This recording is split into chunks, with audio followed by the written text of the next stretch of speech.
Continuamos ahora con nuestra lección número 10, el plano mental.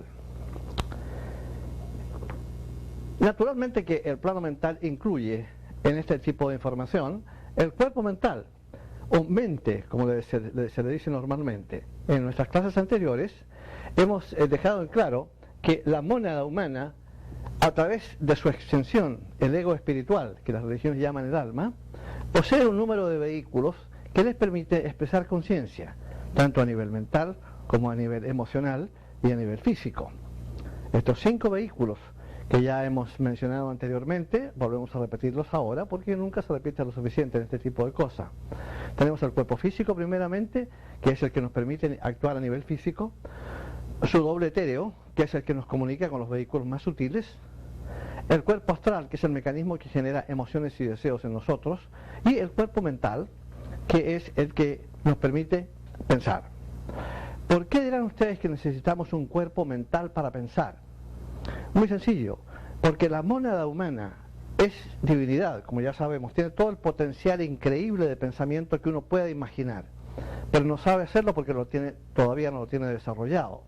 La capacidad pensante de la mónada es infinita, pero como no la tiene desarrollada, no la puede expresar. Para que pueda aprender a pensar, para que pueda desarrollar esa capacidad innata, natural que tiene, necesita ayuda.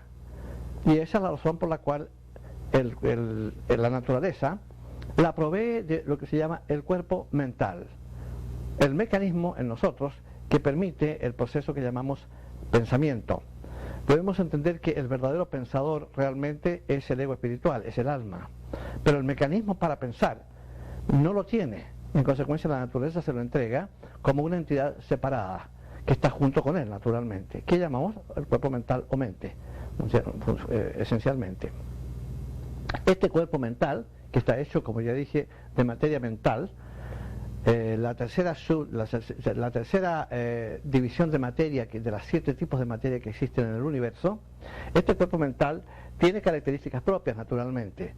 Y si acaso no se le disciplina y no se le enseña a funcionar como nosotros queremos realmente, puesto que es nuestro instrumento para nuestro uso, se transforma en algo peligroso, porque quiere funcionar por su cuenta totalmente.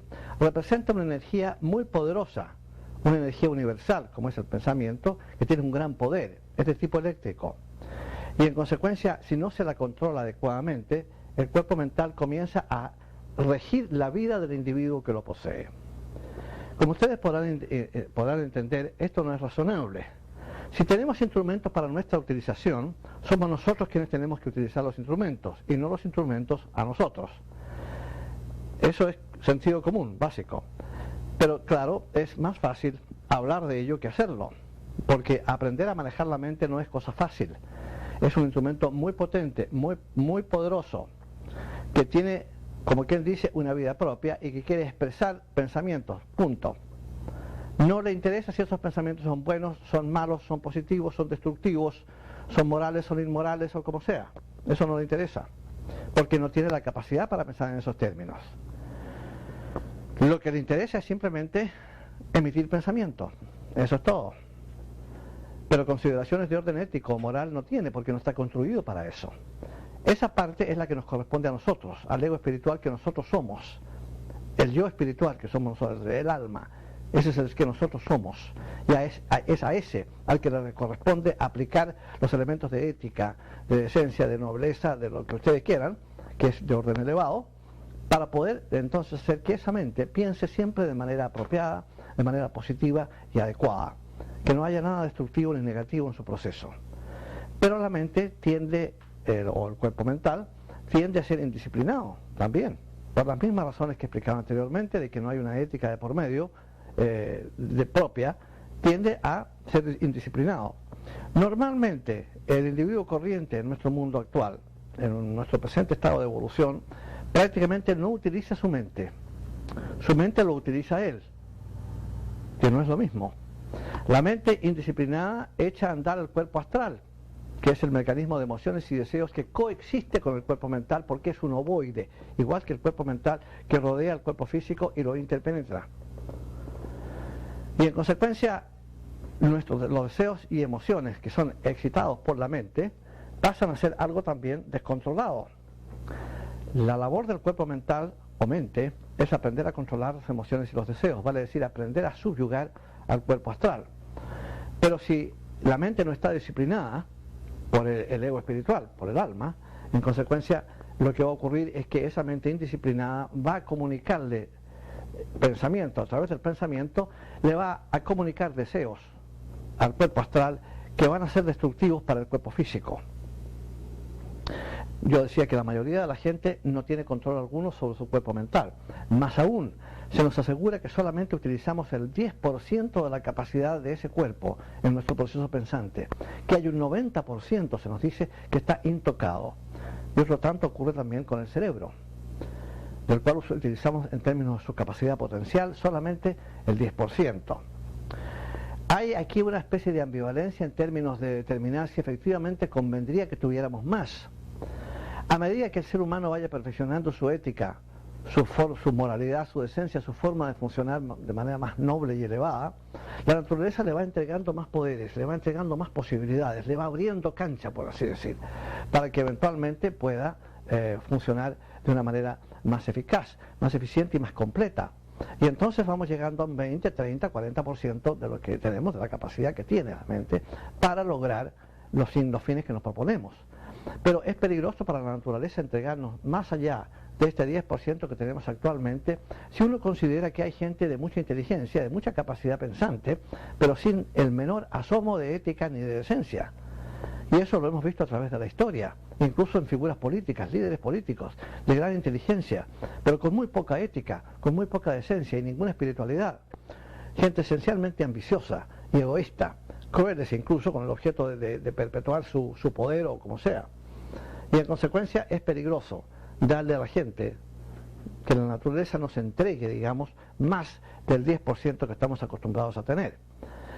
Hay, sin embargo, en el mundo muchísima gente que tiene el nivel ético apropiado y para ellos no sería un problema que se aumentara esa posibilidad de ir más allá, digamos, de ese 10% que tenemos a nuestra disposición. Pero para eso el individuo tiene que hacer los ejercicios correspondientes, tomar las medidas o realizar cualquier método apropiado para lograr el control de la mente. El control de la mente o del cuerpo mental no es una cosa fácil, como ya dije anteriormente, porque es una energía cósmica muy poderosa.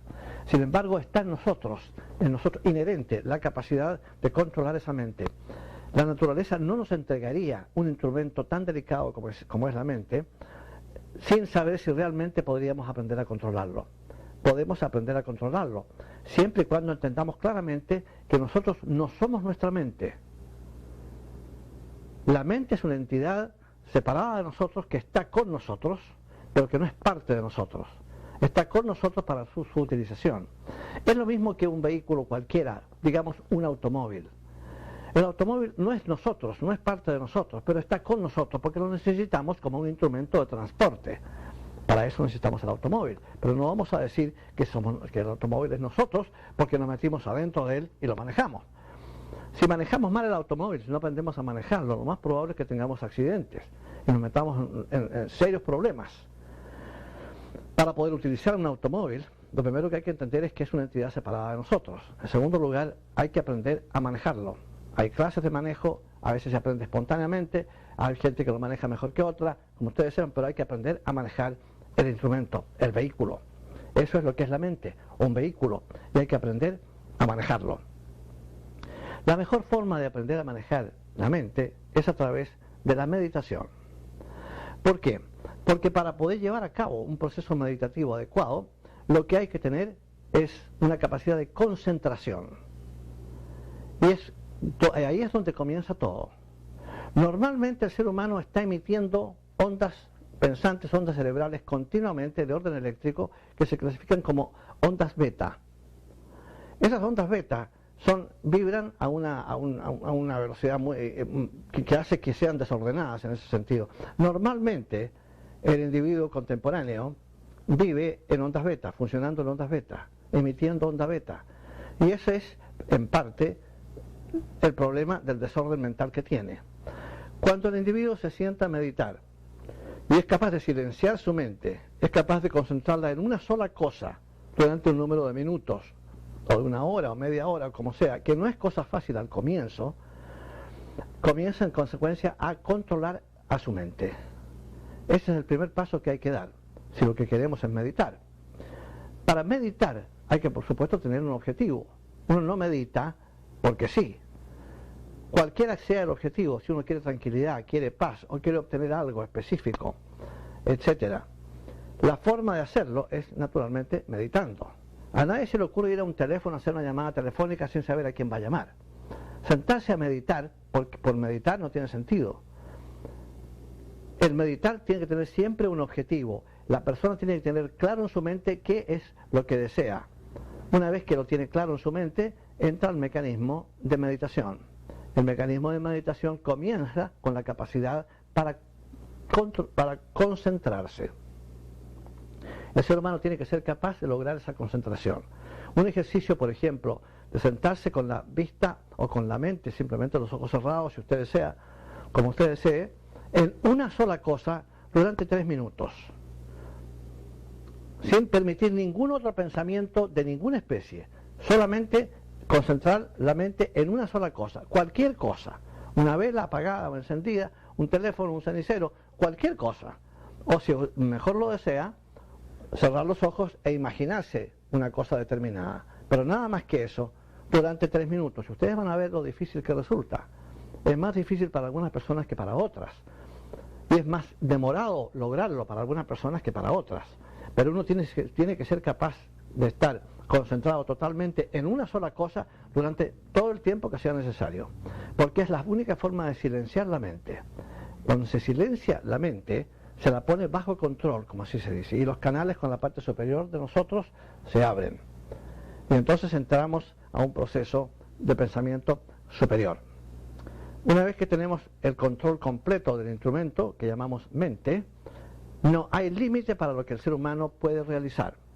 Ahí está el peligro de que hablábamos anteriormente, de que esto caiga en manos de personas inteligentes, disciplinadas, pero inescrupulosas o egoístas, que quieren aprovecharse de los demás usando su poder mental. Eso ha ocurrido en el pasado. Si esas personas supieran el karma que se echan encima, las consecuencias que les van a venir, como la mala utilización de un poder tan crucial como es el pensamiento, pensarían 2 veces antes de hacer lo que hacen. Pero generalmente esto ocurre porque hay en ese aspecto ignorancia. Gente que se ha desarrollado en muchos sentidos, que tiene un gran intelecto, pero que nunca han llegado a comprender lo que es la ley de compensación, la ley de consecuencia, conocida en el Oriente como la ley del karma. Todo lo que hacemos siempre va a tener un efecto. Si lo que hacemos es dañino y doloroso para otros, el daño y el dolor vendrán a nosotros en la misma medida. Si esto se entendiera claramente, cuánta maldad sería prevenida, no tendría lugar. Sencillamente si se entendiera claramente que lo que dice San Pablo en su carta a los Gálatas, no os equivoquéis, Dios no es burlado, lo que sembréis, eso mismo cosecharéis. Eso lo dice San Pablo, el apóstol cristiano, en su carta a los Gálatas. Está expresando lo mismo que expresaba Emerson, el gran pensador americano, cuando llamó a la ley del karma la ley de consecuencia, la ley de compensación también se le llamó. Es una ley que existe en el universo y a la cual no podemos marginarnos. Aunque queramos hacerlo, igual vamos a pagar siempre las consecuencias de lo que hagamos. Hay gente muy inteligente intelectualmente, pero que parece no entender este principio y en consecuencia usan su inteligencia para hacer daño. Hay que tener en consecuencia muchísimo cuidado antes de que se recomienden métodos de cualquier tipo para que un individuo empiece a controlar su mente apropiadamente, porque una vez que la controle, ya no hay límite a lo que puede hacer con ella. La mente es un instrumento crucial para nosotros, porque lo que distingue al ser humano del animal es su capacidad pensante, su capacidad para racionalizar. Ya veremos en el próximo segmento de esta presentación cómo la capacidad pensante o racionalizadora, digamos, tiene también considerables límites, porque está basada fundamentalmente en premisas, y esas premisas o son incompletas o son equivocadas, y entonces sacamos conclusiones que no son las adecuadas.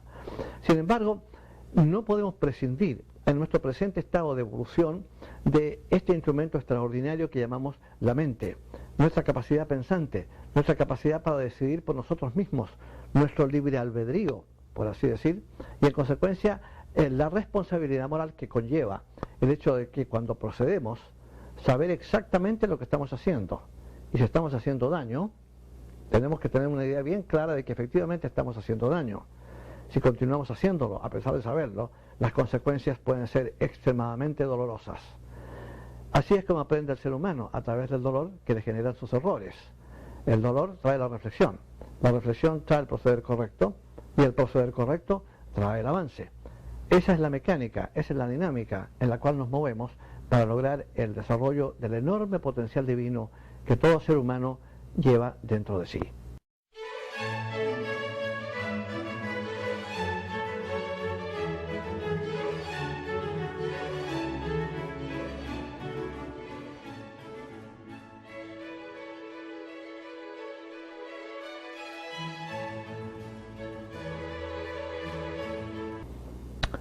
Ahora, recordando el número de cuerpos que tiene el ser humano, que dijimos que son 5, hemos mencionado solamente 4 en esta lección, que son el físico, el etéreo, el doble etéreo, el astral y el mental. Tenemos un quinto vehículo, por supuesto, como ustedes ya saben, porque lo hemos mencionado en clases anteriores, que se conoce como el cuerpo causal.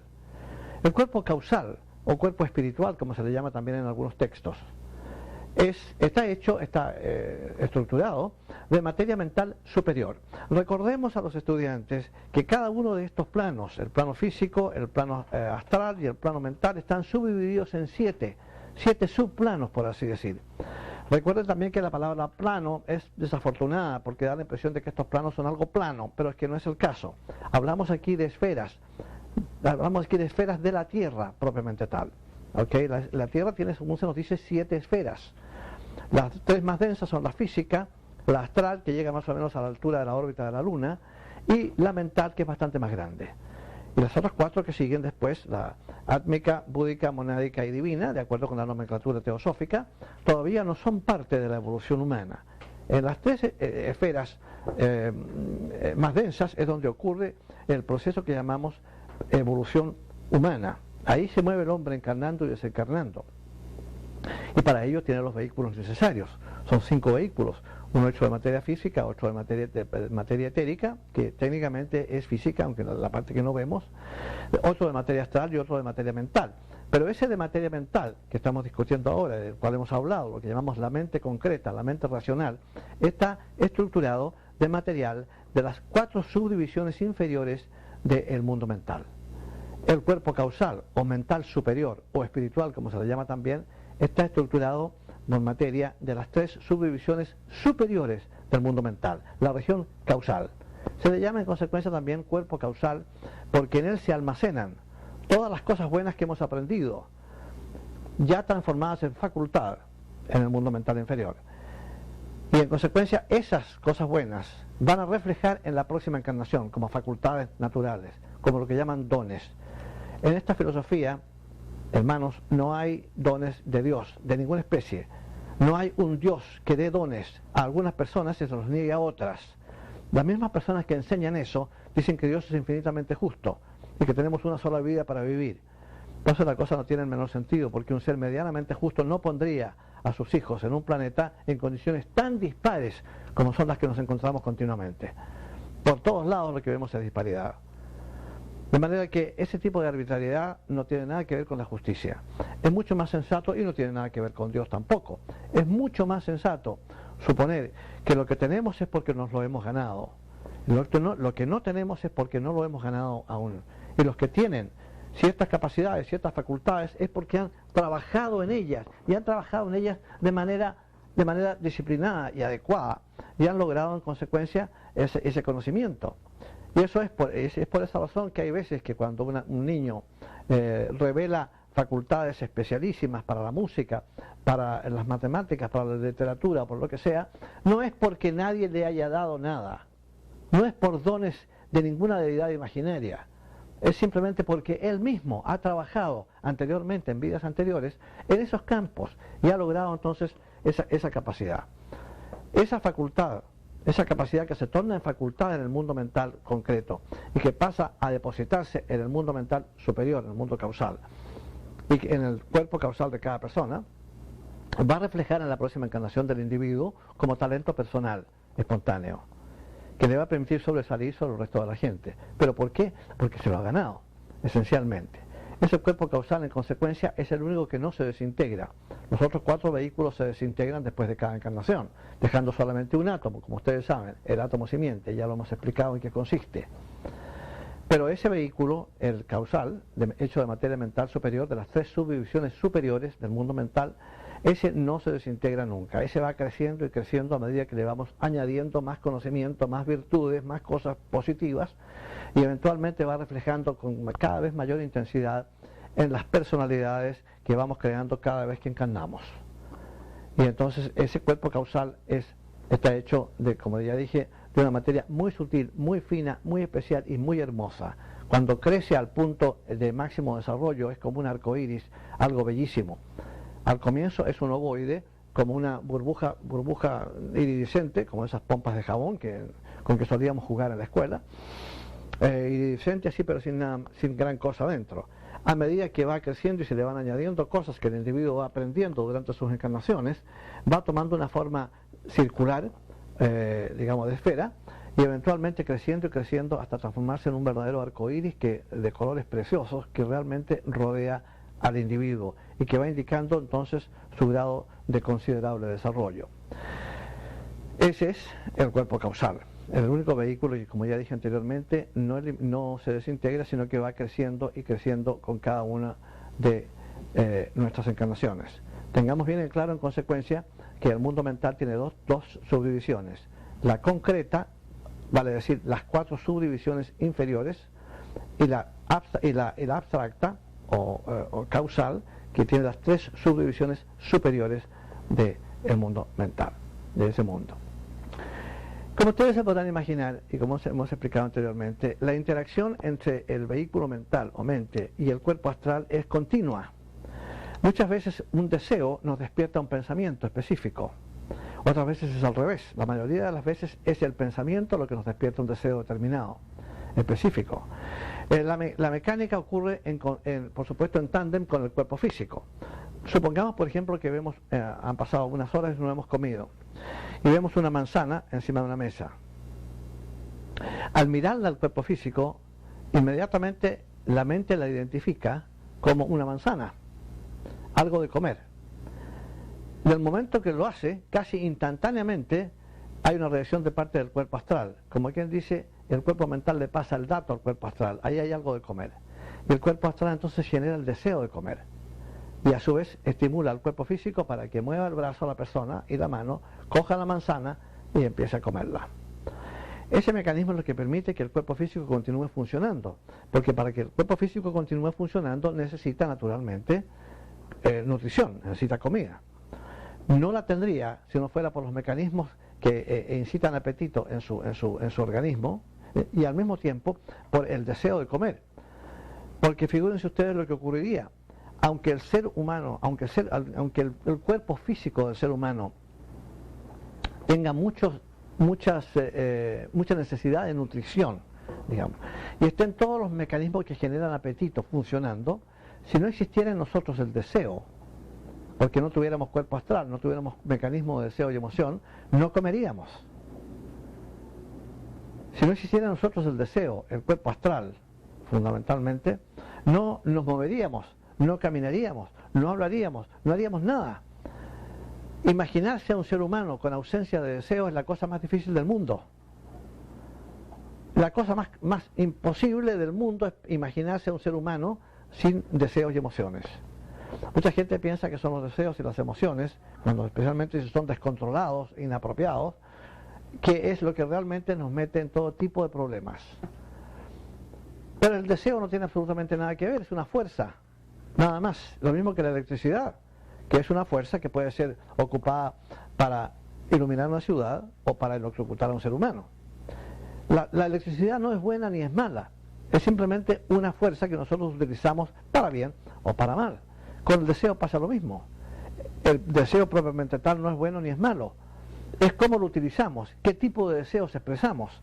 Eso es lo que lo torna en algo bueno o en algo malo. Y la mente, o el cuerpo mental, se supone que tiene que aprender a manejar el cuerpo astral. Es porque es la mente la que le da las ideas al cuerpo astral. Es la mente la que le dice, mira, ahí hay una manzana, eso es comible.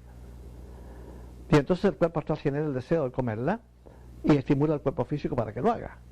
Pero el asunto comenzó con el cuerpo mental. Sin mente, sin un cuerpo mental, sin capacidad pensante, seríamos simplemente vegetales.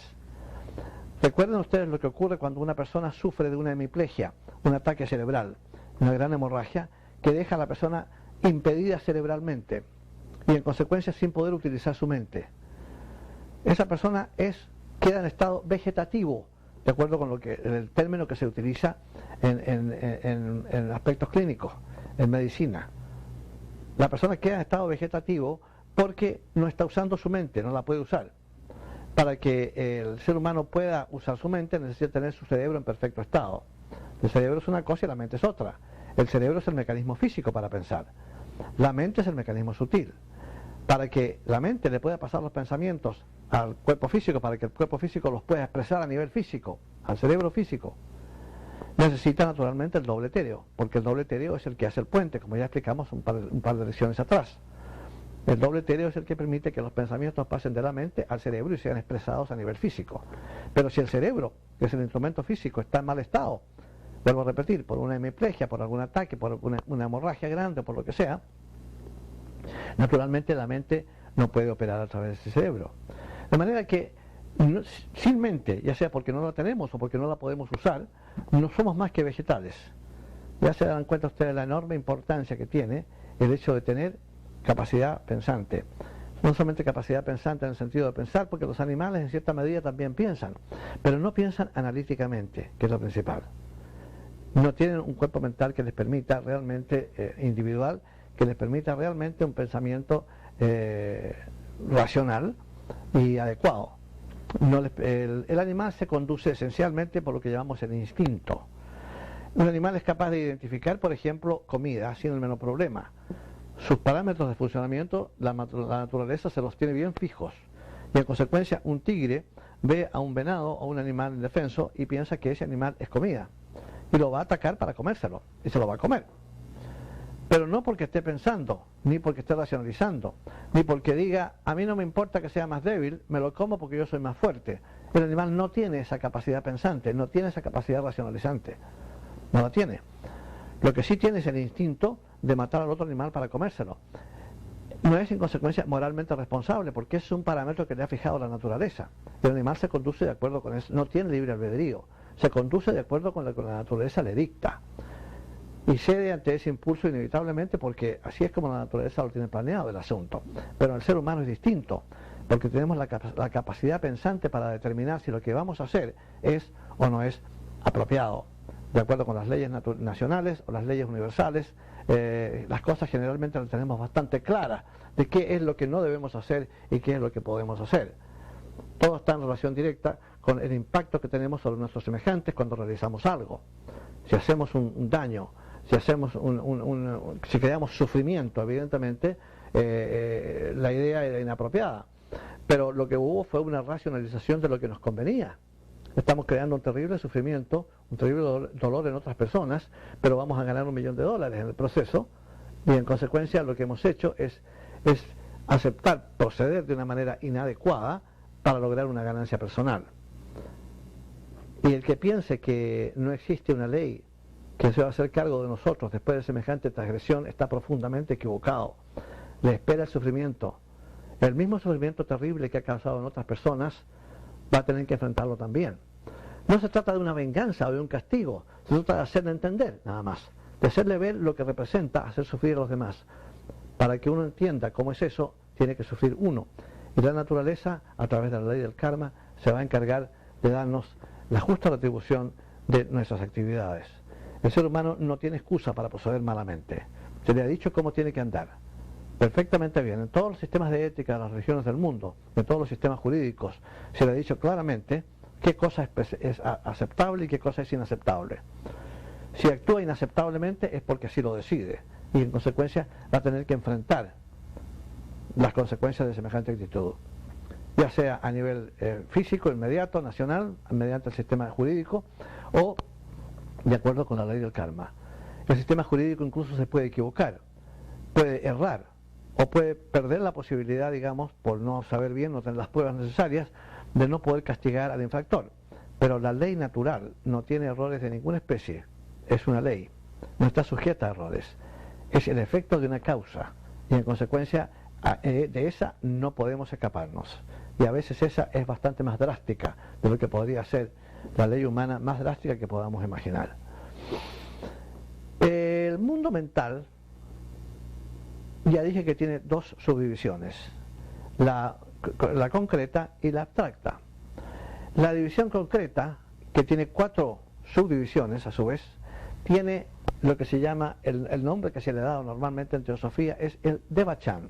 La palabra Devachan, palabra compuesta Devachan, significa más o menos morada de los ángeles, es más o menos una cosa de ese tipo, es esencialmente lo que es.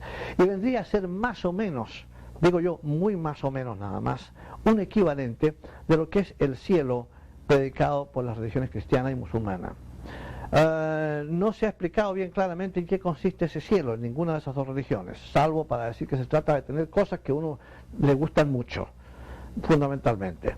Y se habla también vagamente de un estado de bienaventuranza, pero tampoco está bien claramente establecido ni probado en qué consiste eso. No hay explicaciones bien claras en ese sentido.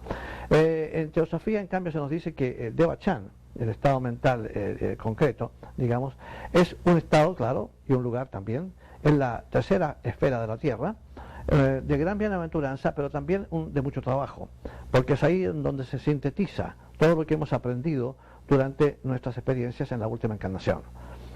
Es ahí en donde transformaremos en facultad las cosas que hemos desarrollado, que hemos logrado desarrollar y aprender. Y en consecuencia es un lugar de trabajo en ese sentido también, pero todo es muy grato en Devachan, no existen aspectos negativos en ese sentido, de manera que todo en ese mundo celeste, digamos, es muy grato. Pero la gran diferencia con el cielo predicado por ciertas religiones es que no es para siempre, es nada más que durante un tiempo, así como fue durante un tiempo la vida física, y después la vida astral durante un tiempo, después la vida mental durante un tiempo, es también limitada. ¿Cuánto tiempo pasa el ser humano en el mundo mental después de desencarnar, en ese Devachan? Depende muchísimo de la persona. Generalmente, cuando se trata de una persona bastante más avanzada internamente, lo que tenemos es un periodo de tiempo considerable. Cuando hablo de tiempo, sin embargo, recuerden que estamos hablando de tiempo medido por tiempo físico. El tiempo, tanto en el mundo astral como en el mundo mental, en las esferas subjetivas, digamos, del planeta, no tiene el mismo significado ni se experimenta de la misma manera que se experimenta durante la encarnación física. Pero claro, la única manera de poder darnos una idea de cuánto tiempo va a estar el individuo en los mundos superiores antes de volver a encarnar es midiéndolo por tiempo físico. Eso es inevitable. De manera que se habla en algunos casos de 700, 800 años por tiempo físico, en el mundo astral entre 20 y 40 años, en el término medio de las personas. Hay personas que pueden estar incluso en Devachan unos 1000 o incluso 2000 años, dependiendo de su grado de desarrollo. Mientras más avanzado es el individuo, más tiene que sintetizar, más cosas buenas tiene que ha hecho, y en consecuencia, y menos atracción por la vida física. Y en consecuencia eso hace que su permanencia en las esferas subjetivas de la Tierra sea bastante más prolongada de lo que puede ser la de otros. Cuando comenzamos a entrar al mundo mental, cuando ha llegado a un punto de desarrollo en que logramos entrar al mundo mental después del desencarne, siempre esa entrada es breve y se va haciendo más prolongada a medida que vamos teniendo nuevas entradas al mundo mental en nuevos desencarnes, en nuevas encarnaciones que se producen. Y vamos entonces logrando una mayor medida de desarrollo, gradualmente. Hay una buena porción de la humanidad que no entra al plano mental. No tienen todavía entrada, no porque se trate de un club exclusivo, o por castigo, o porque no se lo merecen, nada de eso. Simplemente porque todavía no tienen el grado de desarrollo suficiente que les permita, a nivel vibratorio, poder experimentar lo que es el mundo mental. Porque, como ya dije, aparte de ser una esfera y un lugar, es también un estado. Si uno no tiene ese estado, que está dado por el grado vibratorio personal que uno tiene, uno puede estar en el medio de esa esfera y no va a experimentar nada más que una niebla blanca a su alrededor, un estado de inconsciencia. No vamos a poder realmente percibir lo que es. Es un estado que hay que ganárselo, por supuesto, y que uno se lo gana mediante vivir una vida adecuada y especialmente una vida que vaya inclinada siempre hacia la idea de avanzar, hacia la idea de lograr una superación, especialmente si no tenemos un gran intelecto. Es esencial trabajar en eso, ir a la biblioteca pública en vez de ver tanta televisión o cosas así, para leer y gradualmente ir expandiendo nuestra mente y dándole entonces un mayor nivel de orden intelectual. De manera que, una vez más, podemos concluir que el ser humano es dueño de su propio destino. Su capacidad para entrar al mundo mental y lo que va a lograr de ahí como consecuencia de su entrada depende mucho de su esfuerzo personal, nada más. Esto nunca se repite lo suficiente porque desafortunadamente hay religiones que han enseñado que todo está en manos de Dios. En esta filosofía que llamamos teosofía, no existe intervención divina alguna en ese sentido. La divinidad nos entrega todo lo que necesitamos. Nos entrega el planeta, nos entrega las leyes naturales del universo, nos entrega los otros reinos de la naturaleza con los cuales interactuamos, nos entrega los vehículos necesarios, una mente para pensar, un cuerpo astral para sentir, un cuerpo físico para funcionar a nivel físico, nos entrega la vitalidad a través del doble etéreo, nos entrega todas estas cosas y nos entrega los unos a los otros para la interacción esencial que existe en el proceso de desarrollo. Pero una vez que todo esto está entregado, y el planeta además, por supuesto, una vez que todo esto está entregado, la divinidad se retira. No es que se vaya a otra parte, simplemente no interviene más. Y es el ser humano el que, ya teniendo todo a su disposición, tiene que hacer el trabajo necesario para desarrollar ese extraordinario potencial que lleva dentro de sí y que le caracteriza como un ser humano, a diferencia de los animales. No hay nadie que pueda dárselo, es él quien tiene que ganárselo. Y entonces la aplicación adecuada del trabajo del cuerpo mental es fundamental en todo este proceso. Mientras el individuo no controle su mente adecuadamente, no va a poder avanzar de manera significativa y va a continuar estancado, encarnando una y otra vez cuando no tiene necesidad de hacerlo, en tantas ocasiones, porque simplemente no ha aprovechado su encarnación adecuadamente. Para hacerlo, tiene que primero tener absoluto control sobre su cuerpo mental. Y hay naturalmente modos y métodos para hacerlo.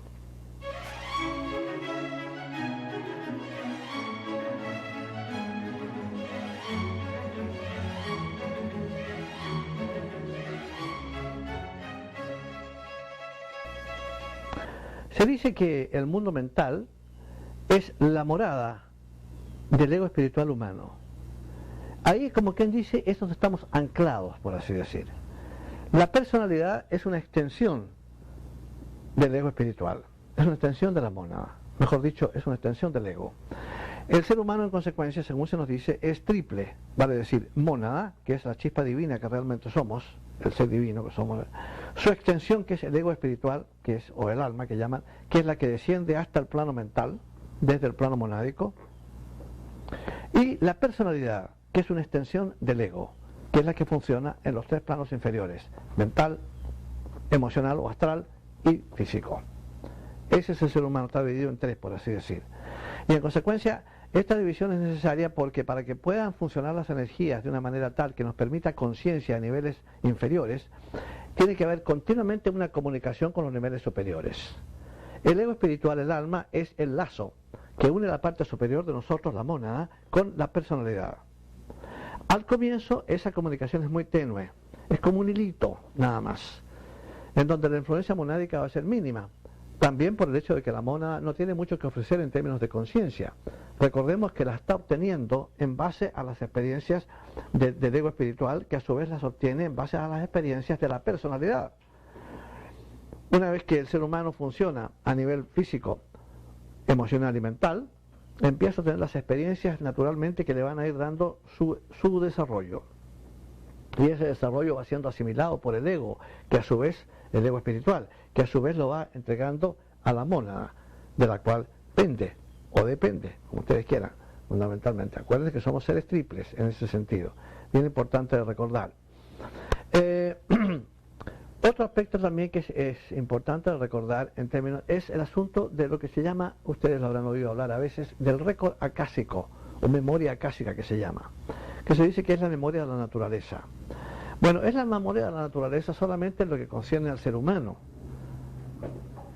Es decir, para que uno pueda, digamos, revisar con absoluta precisión hechos históricos, sin depender de historiadores, que pueden haber estado equivocados muchas veces, porque es natural que así ocurra, son seres humanos, o porque estén prejuiciados por preferencias políticas o espirituales o del orden que sean, y en consecuencia no nos han contado toda la historia, o no nos han contado la historia como realmente es, etcétera. Se ha probado incluso que historiadores famosos como Heródoto han cometido errores que después fueron comprobados por otras fuentes.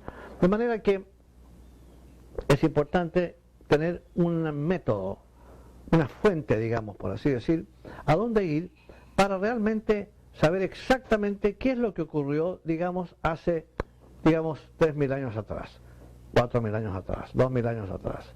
¿Qué fue lo que realmente ocurrió durante el período egipcio, durante el período romano, durante el período griego? Son etapas bastante importantes, bastante cruciales en términos de desarrollo humano, y sería siempre bien interesante tener una idea muy precisa de qué fue lo que ocurrió durante esa época. Para ello hay que mirar en lo que se llama el récord acásico, y el récord acásico está en el plano mental concreto. Ese es, porque él dice, el banco de memoria de la naturaleza. En el plano mental concreto están anclados, por así decir, todos los egos espirituales de los seres humanos, y en consecuencia todas las memorias personales también. Esto quedó en claro cuando, mediante un método objetivo realmente, cuando los psiquiatras empezaron a usar lo que se llama el método regresivo de hipnotismo. Cuando los pacientes no se pueden curar de una determinada dolencia de orden psicológico, a veces psicosomático, que les trae grandes problemas, pero que es imposible de curar a través de medios físicos, de remedios físicos, los psiquiatras los envían, como quien dice, al pasado. Mediante el expediente de hipnotizar a la persona, se le lleva a años de la infancia, y entonces, ¿qué es lo que está operando ahí? Ahí lo que está operando es la mente subconsciente. De acuerdo con lo que se nos suele enseñar en teosofía, y lo que se ha enseñado también en otras escuelas, y algunas muy antiguas, el ser humano es triple, tiene 3 mentes también. La mente consciente, que es aquella en la cual funcionamos normalmente, nuestro cuerpo mental, mente concreta, estado de vigilia, cuando estamos despiertos, eso es lo que se llama la mente corriente, la mente concreta. La mente subconsciente, y el nombre lo está indicando que es subconsciente, bajo el consciente, o sea, de la cual somos inconscientes, pero que existe, y la mente superconsciente, que está por encima de la mente consciente. La mente superconsciente es lo que normalmente llamaríamos el ego espiritual o el alma. Ahora, la única que parece tener una comunicación telefónica, por así decir, con la mente superconsciente es la mente subconsciente. Lo que el terapeuta, el médico, hace en consecuencia es hipnotizar al paciente para sacarlo de su mente consciente y llevarlo a su mente subconsciente. Esa mente subconsciente va a reflejar la mente superconsciente y en consecuencia la memoria de las vidas pasadas que tiene la mente superconsciente siempre consigo. Y entonces el médico puede llevar al paciente a vidas pasadas con ese recuerdo hasta dar precisamente con la incidencia que puede haber tenido lugar y que ha creado la situación traumática que está enfrentando ahora en su presente personalidad. Puede arguirse que se trata de algo más bien de tipo pseudo religioso y que puede ser una especie de una situación de una fe personal o de algo que puede incluso ser una invención. El problema con pensar en esos términos en este caso es que los pacientes se mejoran. Una vez que es posible identificar el trauma que ocurrió, digamos hace 700 años atrás en una vida pasada, y llevar ese recuerdo a la mente consciente, que es lo que hace el médico, el paciente se mejora. Y en consecuencia es evidente que lo que se ha hecho es ir a esa vida pasada para sacar ese problema de ahí y ponerlo en la mente consciente. Tenemos mecanismos psicológicos para protegernos de los impactos que la vida, a veces sumamente duros, nos puede dar. Y en consecuencia, esos mecanismos que tenemos nos hacen referir la situación a la mente subconsciente. Es como una bolsita que tenemos en donde metemos las cosas que no queremos oír, que no queremos porque son demasiado dolorosas, demasiado difíciles. Y en consecuencia, ahí se va acumulando todo, en esa mente subconsciente, se va acumulando todo aquello con lo cual no somos capaces de realmente lidiar eficazmente y que nos traería consigo todo tipo de dificultades a nivel mental corriente. Pero el problema está en que es como una herida infectada. Ahí eso se va guardando y se va guardando y eso queda en el átomo simiente, vuelve a manifestarse en la próxima encarnación y así sucesivamente, y hasta que finalmente surge, como quien dice, una herida infestada en donde el pus quiere salir hacia afuera y entonces surge en una vida futura en forma de un trauma de algún tipo. Dolores muy intensos en alguna parte del cuerpo, en alguna extremidad, por ejemplo, cosas así, que una vez examinado físicamente no tienen explicación posible, se ve todo sano y perfecto. Porque el problema no es somático, no es del cuerpo, sino psicosomático. Viene justamente de un trauma que ha ocurrido en una vida pasada. Esto naturalmente de paso confirma la teoría o la doctrina de la reencarnación, por supuesto. Sin ella sería imposible, puesto que si ha habido una experiencia pasada que es necesario curar, que es necesario sacar de donde está, pues tiene que haber sido una vida pasada. Si no se encuentra en la infancia de la vida presente del sujeto, tiene que haber ocurrido antes. Y se han hecho muchos experimentos en este sentido y se ha determinado claramente que somos capaces de ir a vidas pasadas con nuestra mente para realmente recordar lo que ocurrió, especialmente si es un traumático. Y una vez que eso se realiza, los pacientes mejoran, se acaba el trauma, de manera que es evidente que no se trata de algo imaginativo o de fe religiosa o simplemente de un dogma filosófico o religioso de algún tipo. Es un hecho que la gente se mejora y hay muchos psiquiatras que en la actualidad emplean el método. Son personas que no tienen nada que ver con misticismo ni con doctrinas filosóficas de ninguna especie, son simplemente terapeutas profesionales que se han encontrado con esta situación. Ellos no abundan en explicaciones de orden metafísico para esto, no les interesa. Lo que sí saben es que han llegado a un punto en que son capaces de ir al lugar donde está el trauma, sacarlo de ahí, ponerlo en la mente consciente y en consecuencia el paciente mejora. Gradualmente la ciencia va a ir aprendiendo un montón de cosas que tienen que ver con lo que se enseña hoy día en filosofía esotérica, especialmente en teosofía. Cuando Madame Blavatsky, que nos entregó este conocimiento, escribió su famosa obra magna, La Doctrina Secreta, hizo en ella un número de afirmaciones científicas en biología, en astronomía, en física, en química, en una serie de disciplinas de orden intelectual académico, que resultaron todas ser absolutamente ciertas. Entre ellas la divisibilidad del átomo, la existencia de un planeta como Plutón, por ejemplo, que en esa época, cuando se publicó el libro, en 1888, no existía para los astrónomos. Sin embargo, ella dijo que hay 9 planetas en el sistema nuestro, no 8, y que uno se descubriría en el siglo XX. En 1930 se descubrió Plutón. Y en consecuencia, y ella no era astrónoma, por supuesto, ni era tampoco física, no había estudiado nunca física. Madame Blavatsky tenía una educación que era equivalente más o menos a escuela secundaria, hecha privadamente por los nobles europeos de esa época. Pero no tenía un conocimiento específico en ciertos campos, como la física, la química, la astronomía, la biología, no eran los campos de ella. Pero los maestros que le dictaron el trabajo son gente docta en todas estas disciplinas, son gente que realmente sabe y que están muchísimo más avanzados en conocimiento de lo que está en nuestra ciencia actual, en todos sus campos. De manera que todo lo que ella profetizó, por así decir, en la doctrina secreta se ha ido cumpliendo matemáticamente durante el siglo XX. Incluso poco tiempo después de que ella afirmó que el átomo era divisible, se descubrió efectivamente que el átomo tenía partículas y era divisible, que no era la última partícula de materia. De manera que estamos hablando aquí de alguien que sabía de lo que estaba hablando.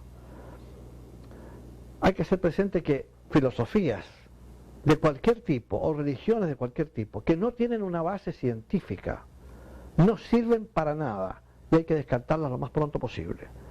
¿Por qué la gente se aferra a religiones o a filosofías que no tienen sentido o que desafían los principios científicos más básicos?